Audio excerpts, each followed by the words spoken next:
Talk about phases of life and oestrus cycle. ठीक है, अगर हम लोग फेजेस ऑफ लाइफ की बात करें तो उससे पहले हमें एक बार रिकॉल करना होगा लाइफ स्पैन को। क्या है लाइफ स्पैन? लाइफ स्पैन क्या था? बर्थ से लेके नेचुरल डेथ तक की जो टाइम पीरियड था उसी को हमने लाइफ स्पैन कहा था। ठीक है, यानी बर्थ से लेके नेचुरल डेथ तक का जो टाइम पीरियड था, जो टाइम ड्यूरेशन था जिसमें इंसान जिंदा रहता है, मीन्स उसका जो लाइफ होता है, उसको हमने बोला था लाइफ स्पैन। अब अगर आप ध्यान दो, किसी भी लिविंग ऑर्गेनिज्म को देखो, आप एनिमल्स की बात करेंगे या प्लांट्स की, हायर प्लांट्स एंड एनिमल्स को अगर हम कंसीडर करते हैं तो आप देखते होंगे कि जब बच्चा पैदा होता है तो उसकी धीरे धीरे ग्रोथ होती है, ग्रो करता है, वो एक अडल्ट में कन्वर्ट होता है, अडल्ट से फिर धीरे धीरे उसकी एज बढ़ती जाती है, बुढ़ा होता है और एक टाइम के बाद फिर उसकी डेथ हो जाती है। हाँ, ये प्रोसेस होता है। तो वैसे ही इन्हीं प्रोसेस को, जो ये जो ग्रोथ का पूरा फेज है, जो पूरा टाइम है, टाइम जो लाइफ स्पैन के ड्यूरेशन में डिफरेंट डिफरेंट फेजेस आते हैं, उनको 3 फेजेस में, 3 टाइम पीरियड्स में डिवाइड किया गया है। फर्स्ट जो होता है उसे हम बोलते हैं जुवेनाइल फेज।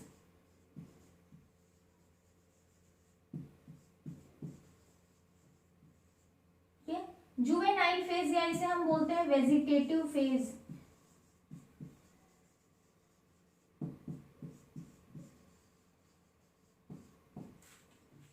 ये हमारा फर्स्ट है। सेकेंड हमारा है रिप्रोडक्टिव फेज।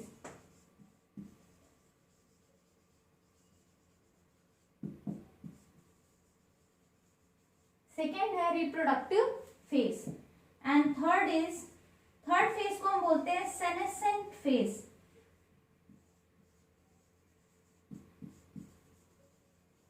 या हम इसे ओल्ड एज भी बोलते हैं, या हम इसे एजिंग भी बोल सकते हैं।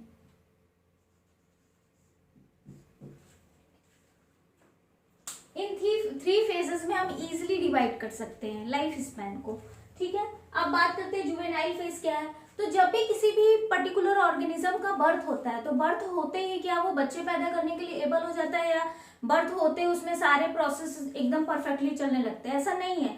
आपको भी पता है, पढ़े हो पहले से भी, कि छोटा बच्चा धीरे धीरे ग्रो करता है और फिर एक धीरे धीरे उसके एडोलसेंट की एज आती है एंड देन उसमें रिप्रोडक्टिवली वो एक्टिव होता है। उसके पहले वो रिप्रोडक्शन नहीं कर सकता, उसमें एबिलिटी नहीं होती कि वो अपने जैसे और भी ऑफ स्प्रिंग को प्रोड्यूस कर सके। सो बर्थ से लेके प्यूबर्टी के जस्ट पहले, प्यूबर्टी कौन सी एज होती है? प्यूबर्टी वो टाइम होती है जब से उस टाइम से, प्यूबर्टी से कोई भी पर्टिकुलर ऑर्गेनिज्म रिप्रोडक्टिवली एक्टिव हो जाता है, यानी कि वो एक नया इंडिविजुअल, नया ऑफ स्प्रिंग प्रोड्यूस करने के लिए एबल होता है। ठीक है, इट मीन्स कि बर्थ से लेके प्यूबर्टी के पहले तक, यानी प्यूबर्टी आने से जस्ट पहले तक का जो टाइम होता है उसको हम बोलते हैं juvenile phase. Juvenile phase commonly word use किया जाता है in case of animals and vegetative phase is used in case of plants. ठीक है, दोनों का मतलब सेम होता है। नेक्स्ट बात करते हैं रिप्रोडक्टिव फेज। ऑब्वियसली बात है, हम देखते हैं प्लांट्स में भी रिप्रोडक्टिव फेज ऐसा नहीं होता कि आपने छोटा सा पौधा लगा दिया और उसको, या सीड उसका डाला और सॉइल में सीड से तुरंत प्लांट निकला और तुरंत उसने फ्रूट्स और फ्लावरिंग कर दी और तुरंत फ्रूट देना स्टार्ट कर दिया। ऐसा तो होता नहीं है। इट मीन्स कि उनमें भी जुवेनाइल यानी उनका वेजिटेटिव फेज चलता है, और एक वेजिटेटिव फेज कंप्लीट करने के बाद फिर उनमें क्या होता है, रिप्रोडक्टिवली वो एक्टिव होते हैं, उनका रिप्रोडक्टिव फेज स्टार्ट होता है। इट मीन्स कि अगर एनिमल्स में बात करें तो फ्रॉम प्यूबर्टी से रिप्रोडक्टिव फेज स्टार्ट हो जाता है। प्लांट्स में कहाँ से स्टार्ट होता है? जब उनमें गैमेटोफिटिक स्टेज स्टार्ट होता है, जब उनमें फ्लावरिंग आती है। तो फ्लावरिंग जब आती है तो उनका रिप्रोडक्टिव फेज स्टार्ट हो जाता है। ठीक है, तो रिप्रोडक्टिव फेज वो टाइम पीरियड है जब पर्टिकुलर कोई भी लिविंग ऑर्गेनिज्म रिप्रोडक्टिवली एक्टिव होता है, यानी वो रिप्रोडक्शन कर सकता है। अब आपको पता है कि हर एक टाइम पीरियड के बाद जो होता है वो रिप्रोडक्शन का प्रोसेस बंद हो जाता है, यानी रिप्रोडक्शन करने के लिए एबल नहीं होता। या हम ये भी कह सकते हैं कि एक टाइम पीरियड के बाद ऐसा होता है कि सेल्स जो होते हैं वो उतनी प्रॉपरली वर्क नहीं कर पाते, हमारे हार्मोन्स उतना सीक्रेट नहीं होते, एंजाइम्स उतने नहीं बनते जितने पहले बनते थे, एडल्ट एज में बनते थे, वैसा प्रोसेस नहीं रह जाता। तो धीरे धीरे ऑर्गेनिज्म क्या होता है, एजिंग के साइड आ जाता है, धीरे धीरे बुढ़ा होने लगता है। इसी को हम बोलते हैं ओल्ड एज या ageing in case of animals and senescent phase in case of plant. ठीक है, ये बहुत सिंपल है। इन लाइफ स्पैन या हमारे जो लाइफ फेजेस हैं वो ये 3 हैं, juvenile phase, reproductive phase and senescent phase. इनका अल्टरनेटिव भी याद रखना, जुवेनाइल को हम वेजिटेटिव फेज कहते हैं in case of plant, reproductive phase दोनों में कॉमन नेम यूज करते हैं, सेनेसेंट फेज मेनली प्लांट के लिए यूज किया जाता है और एनिमल्स के लिए ओल्ड एज या एजिंग वर्ड यूज की जाती है। ठीक है, इतनी बात क्लियर है। अब हम एक बात करेंगे एनसीईआरटी की, कुछ क्वेश्चंस मैंने यहाँ लिखे हुए हैं, पहले क्वेश्चंस को हम डिस्कस करेंगे। यहाँ पर पहला क्वेश्चन जो है, in some plant where the flowering occurs more than once, कुछ ऐसे प्लांट्स होते हैं जहां पर आप देखते हो फ्लावरिंग एक से ज्यादा बार होती है ना। What would you call the inter flowering period, यानी 2 फ्लावरिंग के बीच में, मान लो कोई प्लांट है अभी फ्लावर किया और फिर उसने कुछ टाइम तक फ्लावरिंग नहीं की, उसके बाद फिर वो फ्लावरिंग करता है, तो ये जो 2 फ्लावरिंग पीरियड का टाइम होता है, इंटर फ्लावरिंग पीरियड जिसको यहाँ बोला जा रहा है, इसको हम क्या बोलेंगे, जुवेनाइल फेज बोलेंगे या मैच्योर फेज बोलेंगे। ठीक है, सो इसका एग्जांपल आप जैसे समझ लो मैंगो में, जैसे कि ये सीजन है मैंगो का, मई लास्ट चल रहा है, तो इस समय मैंगो का सीजन है, ऑब्वियसली बात है मैंगो फ्रूट सब लोग खा रहे हैं, लेकिन उसमें फ्लावर कब आता है, मार्च वर्ष में आई थिंक सो आ जाता है, मार्च के टाइम में फ्लावर आ जाता है। और अभी आप मैंगो खा रहे हो, क्या अभी फिर अगस्त में सितंबर में मैंगो के प्लांट में फ्लावर आएगा, नहीं, ऐसा नहीं होगा, उसमें फ्लावर नहीं आएगा। अब फ्लावरिंग कब होगी उसमें, अब फ्लावरिंग फिर नेक्स्ट ईयर यानी 2021 में, नेक्स्ट ईयर फिर फेब लास्ट या मार्च में उसमें फ्लावरिंग स्टार्ट होगी।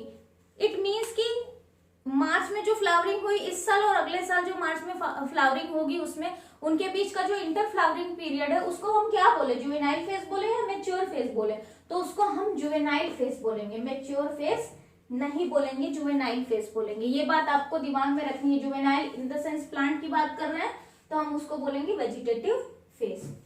ऐसा आपको एनिमल्स में भी देखने को मिलता है, कुछ एनिमल्स ऐसे होते हैं जिनमें, कुछ अदर मैमल्स हैं जहां पर एक पर्टिकुलर टाइम में ही वो रिप्रोडक्टिवली एक्टिव होते हैं, फिर वो कुछ टाइम के लिए रिप्रोडक्शन नहीं करते हैं, तो उनका जो बीच का पीरियड होता है उसको हम जुवेनाइल फेज कहेंगे। उसको अभी आप समझोगे जब हम ईस्ट्रस साइकिल पढ़ेंगे तो उसमें क्लियर हो जाएगा कि सारे एनिमल्स ऐसे नहीं होते ह्यूमंस की तरह जो हर महीने कंसीव करने की एबिलिटी रखें, तो उसको अभी क्लियर कर लेंगे। नेक्स्ट क्वेश्चन है, how does long it take for marigold, rice, wheat, coconut, mango plant to come to flower. इस बात को समझने के लिए पहले हम एक नया टॉपिक पढ़ते हैं, तब हम इस क्वेश्चन को सॉल्व करेंगे। आई थिंक ये क्लियर हो गया होगा, इसको मैं इरेज कर देती हूँ।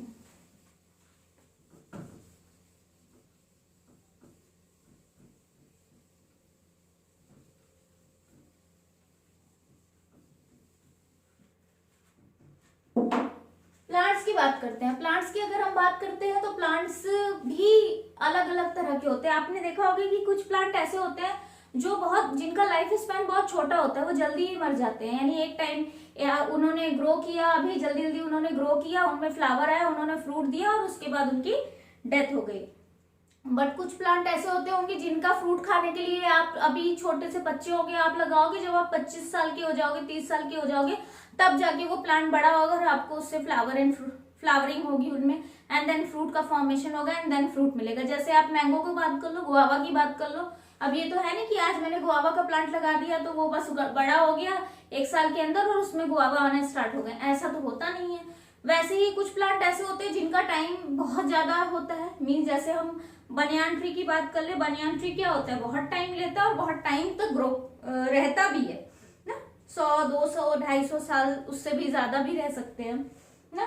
तो उसके बेसिस पे प्लांट्स को जो है कई कैटेगरी में डिवाइड किया गया है, ठीक है, उनके लाइफ स्पैन के बेसिस पे हम बात कर सकते हैं। बेसिकली फर्स्ट जो कैटेगरी है वो है एनुअल प्लांट्स।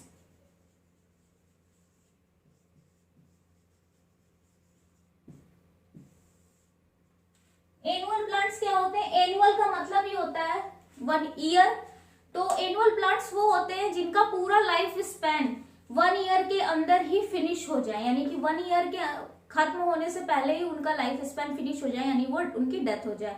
जैसे कि आप बात कर सकते हो वीट की, राइस की, ठीक है, वीट है, राइस है, कुछ पल्सेस हैं, ठीक है, पल्सेस हैं, ये जो है वीट राइस पल्सेस, जैसे राइस की बात कर लेते हैं, अभी हमारा मई लास्ट चल रहा है, जून जुलाई में क्या होगा, धान की खेती होनी स्टार्ट होगी ना भाई, लगाना शुरू करेंगे लोग, और क्या होगा फिर धीरे धीरे वो ग्रो होगा। और रबी खरीफ तो आपने पढ़ा ही होगा छोटे क्लासेस में, तो सेम चीज अब क्या होगा, वो ग्रो होगा और उसमें फ्लावरिंग आएगी, हमको धान की बालियां मिलेंगी ना, राइस, फिर उस धान को हम कटाई होगी, हार्वेस्टिंग कर लेंगे एंड देन मशीन के थ्रू उसमें से राइस निकालेंगे। और ये प्रोसेस में कितना टाइम लगता है, बहुत ज्यादा, आई थिंक 4 और 5 मंथ्स, 4-5 मंथ्स के अंदर हमको राइस मिल जाता है। एट में अगर बात करें तो अक्टूबर या नवंबर तक वो धान पूरी तरीके से कट जाता है ना। तो ये प्लांट, अब ऐसा क्या है कि अगर आप उसकी सिर्फ धान की बालियों को एक एक को चुन चुन कर निकाल लो और फिर सोचो कि उसके बाद जब ये धान निकल जाएगा और उसके बाद फिर उसमें फ्लावर होगा और उसी प्लांट में फिर से धान की बालियां आएंगी, उसमें वापस से धान लगेगा, ऐसा तो होता नहीं है, बिल्कुल नहीं होगा। क्यों? क्योंकि उसके बाद उसकी एबिलिटी जो है सेकेंड टाइम फ्लावरिंग करने की नहीं है, वो एक बार ही फ्लावर कर सकता है और एक बार ही फ्रूट दे सकता है, उसके बाद वो डेथ कर जाएगा। इसलिए क्या होता है, खेतों में पूरी तरीके से उसको कट कर दिया जाता है ना, पूरे प्लांट को ही कट कर दिया जाता है। लेकिन अगर हम मैंगो की बात करें तो ऐसा तो होता नहीं कि मैंगो फ्रूट लेने की जगह हम पूरा प्लांट ही पूरा काट दिए, उसके स्टेम ही पूरी मेन स्टेम कट कर दिए कि भाई अब दूसरा नया मैंगो लगेगा, ऐसा तो है नहीं, ऐसा होता नहीं है, बिल्कुल भी नहीं होता। तो इस तरह से प्लांट जो है वो 3 कैटेगरी में डिवाइड किया है। पहली कैटेगरी है एनुअल प्लांट्स। एनुअल प्लांट्स वो होते हैं जिनका पूरा लाइफ स्पैन 1 साल के अंदर ही फिनिश हो जाता है, उनको सीड ग्रो किया जाता है, वो प्लांट ग्रो होते हैं, उनमें फ्लावरिंग होती है, वो फ्रूट देते हैं, देन उनकी लाइफ फिनिश हो जाती है, वो ओल्ड एज में आ जाते हैं, उनकी डेथ हो जाती है। ये सारा प्रोसेस 1 ईयर के अंदर होता है। तो ऐसे प्लांट को हम एनुअल प्लांट्स की कैटेगरी में रखते हैं। सेकेंड कैटेगरी है हमारी बाइएनियल।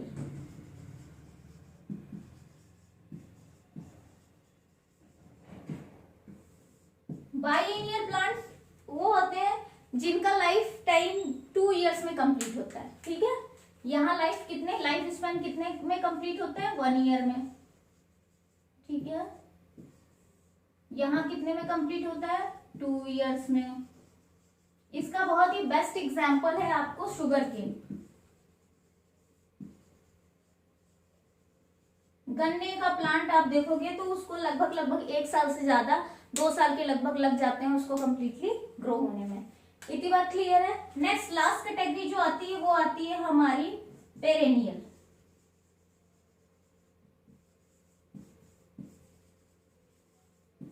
पेरेनियल प्लांट्स वो होते हैं जिनका लाइफ 2 ईयर्स से ज्यादा, यानी जिनकी लाइफ स्पैन कंप्लीट होने में 2 ईयर्स से ज्यादा से लेके कितने भी साल लग सकते हैं। आप जैसे कि मैंने आपको बोला कि बनियान ट्री बहुत लंबे लंबे समय तक, पीपल ट्री बहुत लंबे समय तक सरवाइव करते हैं, मैंगो है, नीम का प्लांट है ना, अजाडिरक्टा, ये सारी चीजें। तो यहाँ पर मोर than 2 years, more than 2 years, life span is more than 2 years, जिसमें एग्जाम्पल हम लेंगे बनियान ट्री का,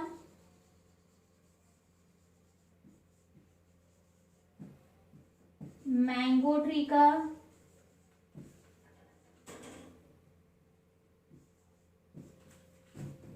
उसके अलावा हम बात करेंगे पीपल ट्री का, फीकस प्लांट्स। ठीक है, इतनी बात क्लियर है। अब आगे बात करेंगे सेकेंड क्वेश्चन की जो एनसीईआरटी पूछता है। एनसीईआरटी क्या पूछता है, how long does it take for marigold, rice, wheat, coconut, mango plant to come to flower. कितना टाइम लगता है मैरीगोल्ड के plant, rice plant, wheat plant, coconut plant and mango plant को फ्लावरिंग करने में। तो पहले तो हम डिसाइड कर लेते हैं कि ये तीनों में से किस कैटेगरी में आता है। व्हीट किस कैटेगरी में आएगा, एनुअल प्लांट की कैटेगरी में आएगा। राइस एनुअल प्लांट की कैटेगरी में आएगा। मैरीगोल्ड ऑल्सो ना, वो हम एनुअल प्लांट की कैटेगरी में रख सकते हैं, क्योंकि इसका लगभग लाइफ स्पैन जो होता है वो 1 साल के अंदर कंप्लीट हो जाता है ना। वो अलग बात है कि आप उसको उससे भी ज्यादा टाइम तक रख सकते हो। बाइएनियल मतलब कि वो उसके बाद दोबारा फ्लावरिंग कर सकता है, बट हम अभी सिंपली उसको मैरीगोल्ड को एनुअल की कैटेगरी में रखते हैं। अब पूछता है कि कितना टाइम लेता है इनको फ्लावरिंग करने में, तो देखो एग्जैक्ट तो हम नहीं बता सकते क्योंकि हर एक प्लांट की स्पीसीज है और हर स्पीसीज का अपना अपना टाइम होता है फ्लावरिंग का।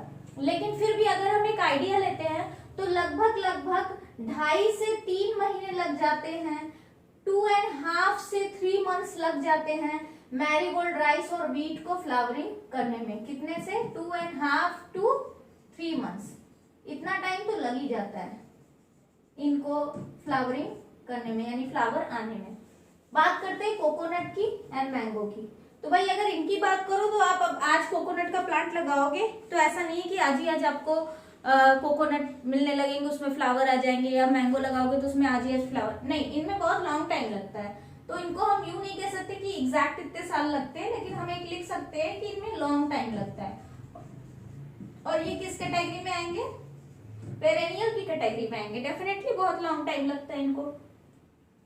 नेक्स्ट क्वेश्चन एक एनसीईआरटी पूछता है, why do you think the availability of fruits like mango, apple, jackfruit etcetera is seasonal. आप ये क्यों आपको लगता है कि जो, या आप अगर ऐसा क्यों होता है कि जो मैंगो प्लांट है या एप्पल है, जैक फ्रूट है, इनमें जो फ्रूट्स आते हैं या इनमें जो फ्लावरिंग होती है वो किसी पर्टिकुलर सीजन में आती है। ऐसा तो है ना कि पूरे साल आपको मैंगो मिले, पूरे साल आपको जैक फ्रूट मिले। वो अलग बात है कि अभी तो टेक्निक्स ऐसी आ गई हैं कि लोग हाइब्रिड्स प्रोड्यूस कर रहे हैं, बट नेचुरली अगर बात करते हैं तो मैंगो का एक सीजन होता है, एप्पल का भी एक सीजन आता है जब हमको एप्पल मिलते हैं बहुत अच्छे अच्छे, ठीक है, काश्मीरी एप्पल फेमस है। जैक फ्रूट का भी एक पर्टिकुलर टाइम होता है जब उसमें फ्रूट्स आते हैं। ऐसा क्यों होता है? Are there some plant that flower throughout the year? क्या ऐसे भी प्लांट है जो पूरे साल फ्लावरिंग करते हैं? बिल्कुल है ऐसे plant. And some others that show seasonal flowering? क्या कुछ ऐसे भी हैं जो पर्टिकुलर सीजन में फ्लावरिंग करते हैं? बिल्कुल है। देखो कुछ प्लांट्स ऐसे होते हैं जो सीजनल फ्लावरिंग करते हैं, पर्टिकुलर सीजन में ही फ्लावर करते हैं, और कुछ प्लांट्स ऐसे हैं जो लगभग हर टाइम फ्लावर उनमें देखने को मिल जाता है। ठीक, ऐसा क्यों होता है? आप अगर 11th का याद करो, आपने प्लांट फिजियोलॉजी पढ़ी होगी और उसमें ये बताया गया होगा कि जो प्लांट्स होते हैं वो लाइट और टेम्परेचर के लिए बहुत ज्यादा सेंसिटिव होते हैं। लाइट एंड टेम्परेचर बहुत ज्यादा अफेक्ट करता है उनमें फ्लावरिंग और फ्रूटिंग। तो ये जो होता है ये एक्चुअली में डिपेंड करता है क्लाइमेटिक कंडीशन, यानी क्लाइमेट कैसा है उस पर डिपेंड करता है। इस वजह से अब थ्रू आउट ईयर करने वाले फ्लावर, जैसे कि आप बात कर लो हिबिस्कस की ना, गुड़हल का फूल देखा होगा, हिबिस्कस। अगर हिबिस्कस में बात करो तो आपको उसमें हर टाइम फ्लावर देखने को मिल जाएगा, तो वो हमेशा फ्लावरिंग करता है। इट मीन्स कि वो लाइट के लिए उतने ज्यादा सेंसिटिव नहीं है, टेम्परेचर के लिए उतने ज्यादा सेंसिटिव नहीं है जितने की सीजनल प्लांट। सीजनल प्लांट्स वो होते हैं जो पर्टिकुलर सीजन में फ्लावर या फ्रूट देते हैं, क्योंकि उनमें फ्लावरिंग एंड फ्रूटिंग बहुत ज्यादा अफेक्टेड होती है टेम्परेचर और लाइट की वजह से, यानी क्लाइमेटिक कंडीशंस उनके लिए जब फेवरेबल होंगे, जब सुटेबल क्लाइमेटिक कंडीशन होगा तभी वो फ्लावर देंगे, तभी उनमें फ्रूट का फॉर्मेशन होगा। आई थिंक ये क्वेश्चन का आंसर भी क्लियर हो गया होगा। मैं क्वेश्चन इसलिए ले रही हूँ क्योंकि माइंड से कॉन्सेप्ट एक क्लियर होना चाहिए, कोई भी ऐसा मन में नहीं होना चाहिए कि मैम ने ये पूरा पढ़ा दिया बट क्वेश्चंस वो नहीं देखती हैं। एनसीईआरटी में कुछ क्वेश्चंस घुमा फिरा कर भी देते हैं, तो आई थिंक ये क्लियर हो गया होगा। आगे हम पढ़ेंगे ईस्ट्रस साइकिल, जो कि इस चैप्टर का बहुत ही इम्पॉर्टेंट टॉपिक है। मैं इसको बहुत अच्छे से कोशिश करूंगी क्लियर करने की। आपको उसको उतना नहीं पढ़ना है बट फिर भी हम इसको थोड़ा सा देखेंगे ताकि हमारा कॉन्सेप्ट भी क्लियर है। तो चलते हैं ईस्ट्रस साइकिल पढ़ते हैं। अब हम लोग आगे पढ़ेंगे ईस्ट्रस साइकिल के बारे में। देखो ईस्ट्रस साइकिल एक नया वर्ड आता है, आज तक आपने पढ़ा होगा मेंस्ट्रुअल साइकिल। मेंस्ट्रुअल साइकिल जैसा ही होता है बट एग्जैक्टली मेंस्ट्रुअल साइकिल नहीं होता है। मेंस्ट्रुअल साइकिल क्यों होता है ह्यूमंस में? ह्यूमंस में इसलिए होता है क्योंकि भाई मेंस्ट्रुअल साइकिल एक तरह का पूरा प्रोसेस होता है जिसमें कि फीमेल जो होती है वो हर मंथ प्रेगनेंसी के लिए रेडी होती है। प्रेगनेंसी के लिए बॉडी उसको रेडी करता है कि अगर स्पर्म आता है, सीमेन बॉडी में एंटर करता है तो वो फीमेल प्रेग्नेंट हो और एक नया इंडिविजुअल प्रोड्यूस कर सके। सेम एज मेंस्ट्रुअल साइकिल जैसा ही अदर एनिमल्स में जो है वो ईस्ट्रस साइकिल चलता है। Other animals in the sense कौन? Other mammalian. देखो अगर मैमल्स की बात करें तो दो कैटेगरी में वो आते हैं, primates and non primates. Humans जो होते हैं वो प्राइमेट्स होते हैं क्योंकि उनमें मेंस्ट्रुअल साइकिल चलता है। एप्स जो होते हैं वो मैमल्स प्राइमेट्स होते हैं जिनमें मेंस्ट्रुअल साइकिल चलता है। उनके अलावा जिनमें मेंस्ट्रुअल साइकिल, अदर मैमल जिनमें मेंस्ट्रुअल साइकिल नहीं चल रहे हैं उनको हम नॉन प्राइमेट्स की कैटेगरी में रखते हैं। तो नॉन प्राइमेट जितने भी अदर मैमल्स हैं उनमें ईस्ट्रस साइकिल देखने को मिलता है। ईस्ट्रस साइकिल में भी यही होता है कि फिजियोलॉजिकल चेंजेस होते हैं, हार्मोन्स के इन्फ्लुएंस की वजह से, हार्मोन्स के प्रोसेस की वजह से, उनकी सिक्रीशन की वजह से, डिफरेंट हार्मोन्स आपको पता है उनके प्रेजेंस की वजह से, उनकी सिक्रेशन की वजह से क्या होता है कि फीमेल की बॉडी में चेंजेस आते हैं और वो प्रेगनेंसी के लिए, कंसीव करने के लिए उसकी जो रिप्रोडक्टिव पार्ट होता है वो एबल होता है। और ये कब स्टार्ट होता है? जब रिप्रोडक्टिव फेज स्टार्ट होता है किसी भी एनिमल का, तब फीमेल में ये सारे फिजियोलॉजिकल चेंजेस होना स्टार्ट हो जाते हैं। फिलहाल आपको ईस्ट्रस साइकिल बहुत डिटेल में नहीं पढ़ना है, बट हम ईस्ट्रस साइकिल को बहुत शॉर्ट में देखेंगे। तो पहले मैंने दो पार्ट में डिवाइड कर दिया। पहले हम पढ़ेंगे phases of oestrus cycle. Oestrus cycle किन किन फेजेस में डिवाइडेड है, जैसे मेंस्ट्रुअल साइकिल के भी बहुत सारे फेजेस हैं, आगे हम लोग पढ़ेंगे इसको। वैसे ईस्ट्रस साइकिल के भी फेजेस हैं कुछ। उसके बाद हम पढ़ेंगे ईस्ट्रस साइकिल के बेसिस पे एनिमल्स की कैटेगरी, ठीक, कि कितने टाइप्स ऑफ एनिमल को कैटेगराइज किया गया है ईस्ट्रस साइकिल के बेसिस पे। तो पहले पढ़ते हैं फेजेस ऑफ ईस्ट्रस साइकिल। देखो फेजेस ऑफ ईस्ट्रस साइकिल अगर बात करते हैं तो ईस्ट्रस साइकिल के 4 फेजेस होते हैं, ठीक है। कितने फेजेस होते हैं? 4 फेजेस होते हैं। First, pro oestrus.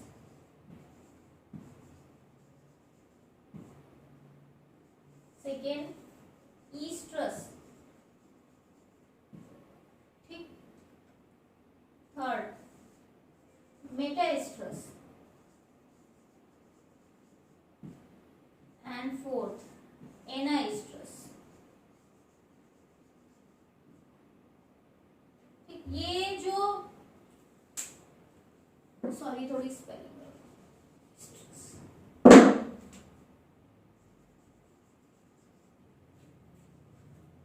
ये जो 4 फेजेस हैं इनको हम शॉर्ट में बहुत क्विक थोड़ा समझ लेते हैं। देखो प्रो ईस्ट्रस वो फेज होता है जब फीमेल की बॉडी, फीमेल जो अदर मैमेलियंस हैं उनकी जो बॉडी होती है उनमें जो ओवेरियन फॉलिकल्स होते हैं, ओवरी में फॉलिकल सेल्स होते हैं, वो ओवेरियन फॉलिकल्स जो होते हैं वो ग्रो होना स्टार्ट हो जाते हैं, ग्रो होना स्टार्ट करते हैं। याद रखना उनमें ग्रोथ स्टार्ट, यानी वो ग्रो होना स्टार्ट हो जाते हैं। ओवा का फॉर्मेशन करने के लिए वो ग्रो होना स्टार्ट हो जाते हैं, लेकिन ओवा बनता नहीं है। इन द सेंस कि प्रो ईस्ट्रस फेज में सिर्फ और सिर्फ क्या होता है, ओवेरियन फॉलिकल ग्रुप की डेवलपमेंट स्टार्ट हो जाती है, लेकिन ओवा का फॉर्मेशन नहीं हुआ रहता है। तो क्या हुआ रहता है इसमें? डेवलपमेंट ऑफ ओवेरियन फॉलिकल्स, पहली चीज तो ये यहां स्टार्ट हो जाती है, ठीक। दूसरा क्या होता है, एंडोमेट्रियम की लाइनिंग। अगर यूट्रस के वॉल्स की बात करें तो 3 लाइनिंग होती है, और एंडोमेट्रियम लाइनिंग जो कि प्रेगनेंसी के लिए बहुत इंपॉर्टेंट है, बच्चे को न्यूट्रिशन चाहिए। तो एंडोमेट्रियम की लाइनिंग जहां पर जाकर हमारा एम्ब्रियो अटैच होता है, इम्प्लांटेशन होता है, तो एंडोमेट्रियम की लाइनिंग भी बनना शुरू हो जाती है, ठीक है। तो endometrium lining starts to form, starts to grow और starts to form, ठीक है, बनना शुरू हो जाते हैं। ये 2 चीजें यहाँ पर होती हैं, लेकिन फीमेल प्रेगनेंसी के लिए रिसेप्टिव नहीं होती। अगर प्रो ईस्ट्रस फेज के टाइम अगर हम किसी फीमेल जो कि जिनमें ईस्ट्रस साइकिल चलता है, अगर प्रो ईस्ट्रस फेज के टाइम हम उसकी बॉडी में सीमेंट डालते हैं तो वो कंसीव नहीं करेगी, क्योंकि एक्चुअली फर्टिलाइजेशन क्या किससे होगा, ओवा से होगा। ओवा बनना तो चाहिए, उस टाइम तक ओवा बना नहीं रहता। ओवा कब बनता है, जब ईस्ट्रस फेज आता है तब, ठीक। तो ये जो ईस्ट्रस फेज है इसको मैं यहाँ लिखती हूँ, ये जो ईस्ट्रस फेज होता है इसमें क्या होता है, इस टाइम तक ओवा बन चुका रहता है, यानी फीमेल जो होती है वो रिसेप्टिव हो जाती है, फीमेल रिसेप्टिव हो जाती है, female become receptive, female become receptive.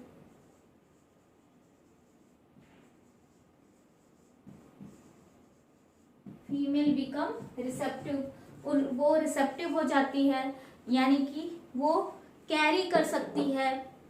अब अगर उसकी बॉडी में सीमेन आता है तो ओवा फर्टिलाइज हो जाएगा, क्योंकि ओवा का फॉर्मेशन हो गया है। अब बात करते हैं मेटास्ट्रस फेज की। भाई मेटास्ट्रस फेज में क्या होता है, अगर फीमेल प्रेग्नेंट हो गई तो आपको पता है कॉर्पस ल्यूटियम का फॉर्मेशन होता है, कॉर्पस ल्यूटियम से प्रोजेस्टेरॉन सिक्रीशन होगा, प्रेगनेंसी को मेंटेन करने के लिए बहुत इंपॉर्टेंट होता है। तो अगर फीमेल प्रेग्नेंट हो जाती है तो मेटास्ट्रस साइकिल में क्या होगा, प्रोजेस्टेरॉन और अदर हार्मोन्स का सिक्रीशन होगा प्रॉपरली बेबी को हेल्दी रखने के लिए, यानी एम्ब्रियो को हेल्दी रखने के लिए। अगर प्रेगनेंसी नहीं होता है, यानी कि अगर यहाँ इस ईस्ट्रस फेज के टाइम पर फीमेल में सीमेन नहीं जाता उसकी बॉडी के अंदर, स्पर्म नहीं जाता और फर्टिलाइजेशन नहीं होता, तो फीमेल प्रेग्नेंट नहीं होगी। उस केस में क्या होगा, जो एंडोमेट्रियम की लाइनिंग जो कि प्रोस्ट्रस फेज में ही बनना शुरू हो गई थी, वो एंडोमेट्रियम की लाइनिंग क्या होगी, रीऑर्गेनाइज्ड हो जाएगी। याद रखना ये क्या हो जाएगी, एंडोमेट्रियम लाइनिंग रीएब्सॉर्ब्ड और रीऑर्गेनाइज्ड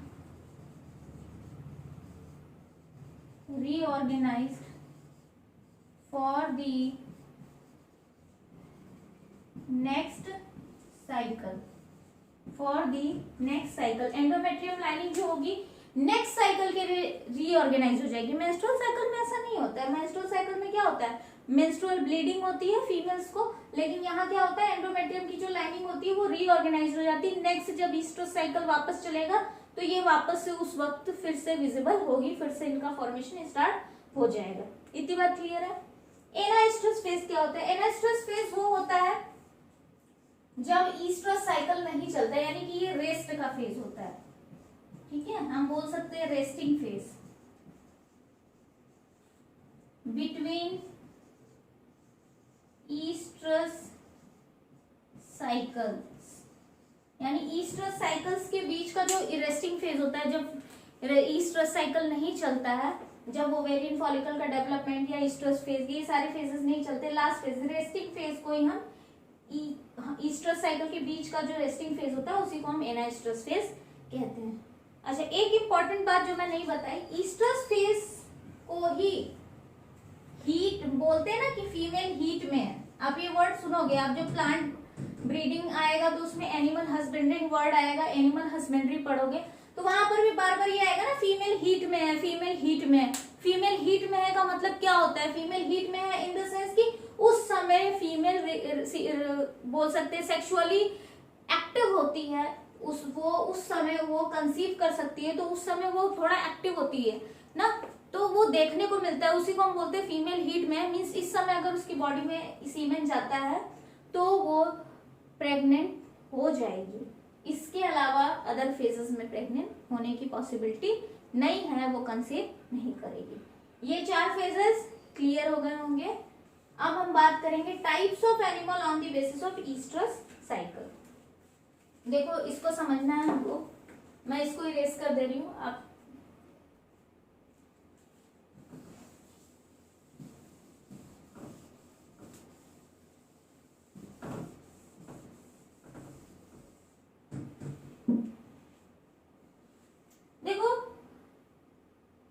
साइकिल के बेसिस पे एनिमल्स को 3 कैटेगरी में डिवाइड किया गया। फर्स्ट इज मोनोईस्ट्रस, ठीक, second diestrus and third is polyestrus animals.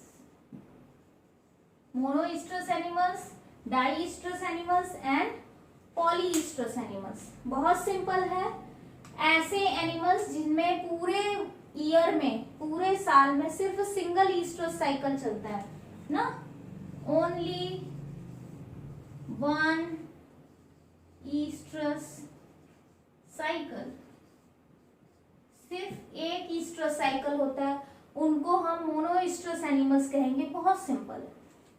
Example हम ले सकते हैं बियर्स का, फॉक्सेस का।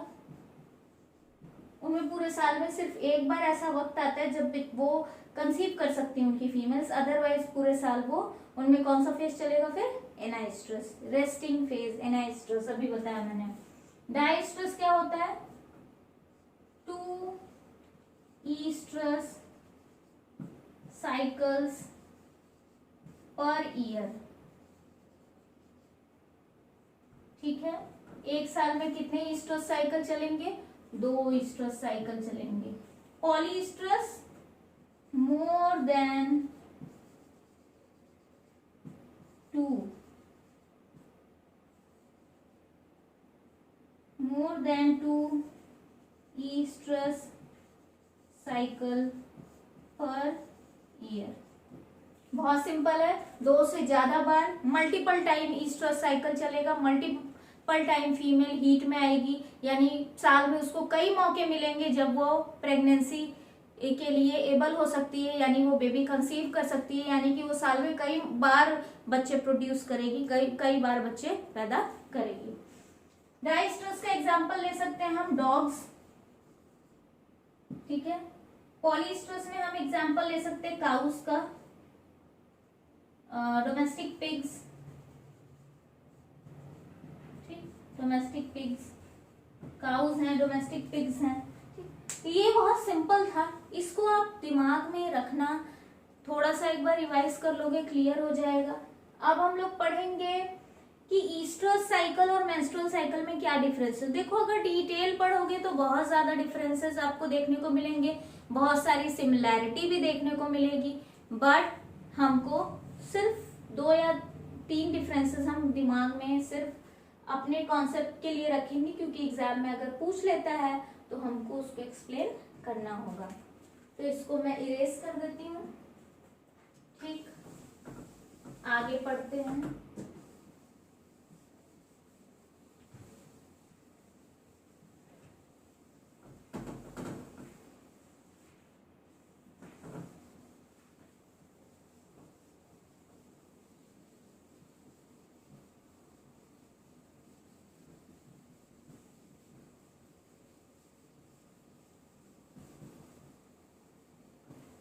Differences between estrus cycle and menstrual cycle। ठीक, डिफरेंस पढ़ेंगे हम।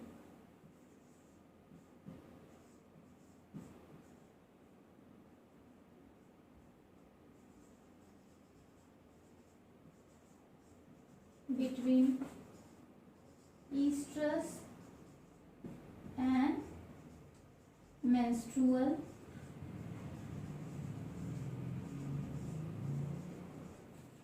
Difference between oestrus and menstrual cycle. चलो भाई, इधर लिख लेते हैं ईस्ट्रस साइकिल, ये हो गया हमारा ईस्ट्रस साइकिल। ठीक, इधर हो गया हमारा मेंस्ट्रुअल साइकिल।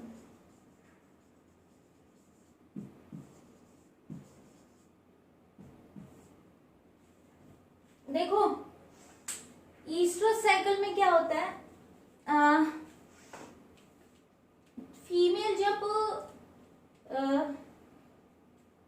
हीट में होती है, यानी कि तभी वो सेक्सुअली एक्टिव होती है। यानी कि अगर आप ह्यूमंस में बात करो तो ह्यूमंस की जो फीमेल्स होती हैं वो ऐसा नहीं कि वो तभी मेटिंग कर सकती हैं, तभी वो फिजिकली कांटेक्ट में आ सकती हैं मेल के साथ जब वो उनका मन हो या जब उनमें ओव्यूलेशन हो, तभी। ऐसा नहीं है, वो all the time sexually active होती हैं ना, वो कभी भी मेटिंग के लिए रेडी होती हैं। लेकिन जहां पर ईस्ट्रस साइकिल चलता है वहां ऐसा नहीं होता। जिन मैमेलियन में ईस्ट्रस साइकिल चलता है वो हर समय मेटिंग के लिए उनकी फीमेल रेडी नहीं होती। जब उनमें ईस्ट्रस फेज चलता है, यानी ईस्ट्रस साइकिल का ईस्ट्रस फेज चलता है, जिसको मैंने बोला था, जिसको बोलते हैं हीट में होना, उसी समय फीमेल सेक्सुअली एक्टिव होती है, बाकी किसी टाइम सेक्सुअली एक्टिव नहीं होती, बाकी किसी टाइम वो मेटिंग के लिए अलाउ नहीं करती है मेल को। इतनी बात क्लियर है? तो female is sexually active only during heat time, heat or estrus phase of estrus cycle, यानी ईस्ट्रस फेज के ईस्ट्रस साइकिल के टाइम ही सिर्फ वो सेक्सुअली एक्टिव होती है, बाकी टाइम नहीं। Sexually active almost all the time. ठीक है, नेक्स्ट डिफरेंस की बात करते हैं। ईस्ट्रस साइकिल कहाँ चलता है? Non primates.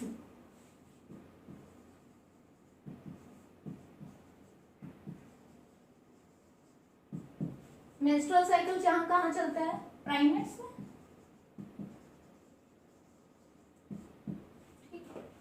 नेक्स्ट बात करते हैं एंडोमेट्रियम की लाइनिंग। याद है मेंस्ट्रुअल साइकिल में क्या होता है? एंडोमेट्रियम की जो लाइनिंग होती है ना, वो प्रेगनेंसी अगर नहीं होती तो वो एंडोमेट्रियम की लाइनिंग जो होती है वो ब्लीडिंग के फॉर्म में, मेंस्ट्रुअल ब्लीडिंग के फॉर्म में बॉडी से बाहर निकल जाती है।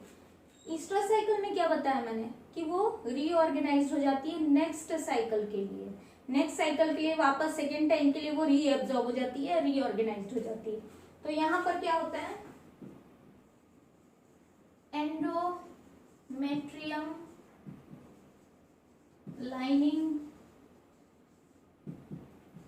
reabsorbed for next cycle। Here ऐसा नहीं होता।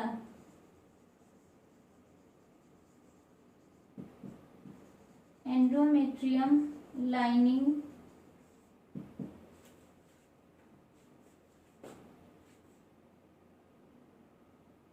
इज, हम यहां पर ये लिख सकते हैं कि endometrium lining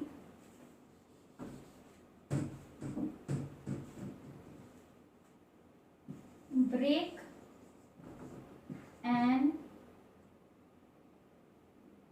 comes out in the form of menstrual bleeding, in the form of menstrual bleeding। 4 to 5 days का menstrual bleeding चलता है। ठीक है, तो ये बेसिक डिफरेंस है ईस्ट्रस और मेंस्ट्रुअल साइकिल के बीच में। आई थिंक आपको इतना बहुत है ईस्ट्रस साइकिल के बारे में जानने के लिए, इससे ज्यादा जानने की कोई जरूरत नहीं। नेक्स्ट अब हम एनसीईआरटी के एक क्वेश्चन को देखेंगे। इसको पहले आप नोट डाउन कर लो, स्क्रीनशॉट ले लो इसका। चलो हम लोग आगे पढ़ेंगे। कुछ एक और टॉपिक है एक्चुअली इस वीडियो के लिए, एक छोटा सा टॉपिक, लेकिन उससे पहले हम एक क्वेश्चन लेंगे। एनसीईआरटी में एक क्वेश्चन पूछा हुआ है कि among animals, for example birds ना, बाकी जितने भी एनिमल्स हैं उनमें से उन्होंने एक एग्जाम्पल लिया है कि birds, do they lay eggs all through the year, क्या वो पूरे साल अंडे देते हैं? और it is a seasonal phenomena, या वो पर्टिकुलर किसी सीजन में ही अंडे देते हैं। ठीक, what about other animals like frogs and lizards? Other animals के बारे में आपकी क्या राय है? लिजर्ड्स एंड फ्रॉग की अगर बात करें तो देखो बेटा, इसका भी एक कॉन्सेप्ट है। जो ब्रीडर्स हैं, जो अभी मैंने ईस्टर साइकिल बताया, वैसा ही कुछ ऐसा कॉन्सेप्ट, वो एक्चुअली उसी का एक पार्ट है, लेकिन मैं आपको अलग करके बता रही हूँ ताकि कॉन्सेप्ट क्लियर हो। ठीक है, तो जो एनिमल्स होते हैं उनको हम मान लो ब्रीडर्स हैं, इनको हम दो कैटेगरी में डिवाइड कर सकते हैं। ठीक है, सीजनल ब्रीडर्स या seasonal animals and continuous breeders.